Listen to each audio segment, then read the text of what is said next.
All right, so could you tell me your name and where you work and what you're working on? Okay, yeah, so I'm Nick Case. I work at NASA Marshall Space Flight Center in Huntsville, Alabama, and I currently work on the liquid engines for SLS, more specifically the RS-25E, which is the future variant of the RS-25 that's going to be on the first flights of the SSM program. So what are the RS-25s? Like, what?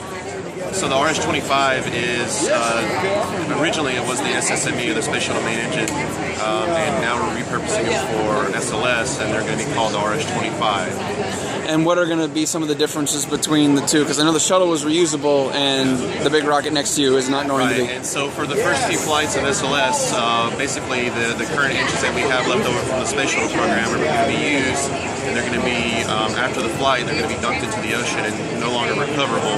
And so my team are looking at how to reduce the cost of the current engine design, incorporating new technologies like additive manufacturing, reducing the part counts, reducing the reusability features of the engine, and try to get the cost down and the time so we can start making new engines for future flights of SLS. And so what are some of the ways that you're going to be doing this to, make it an expendable engine rather than a reusable? Right. Well, there's things we're looking at performance. We may not need the same amount of performance that the SSME had, so if we can reduce the performance maybe like a 1/10%, that could reduce the cost by a dramatic amount. We're also looking at additive manufacturing, how we can make the heritage parts a lot more efficient and faster.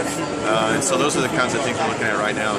And so moving away from the engines to the rest of the rocket, could you tell me a little bit about the Space Launch System and, what its purpose is going to be and how its development is going? Because I know there's two versions of it. Right. So you just tell a little bit about all that. So there's two versions of the SLS right now. We're working on Block 1, which is the 70 metric ton vehicle, and that's going to be the first test. And when you mean 70 metric ton, what does that mean? That's how much payload it's going to be able to lift into orbit.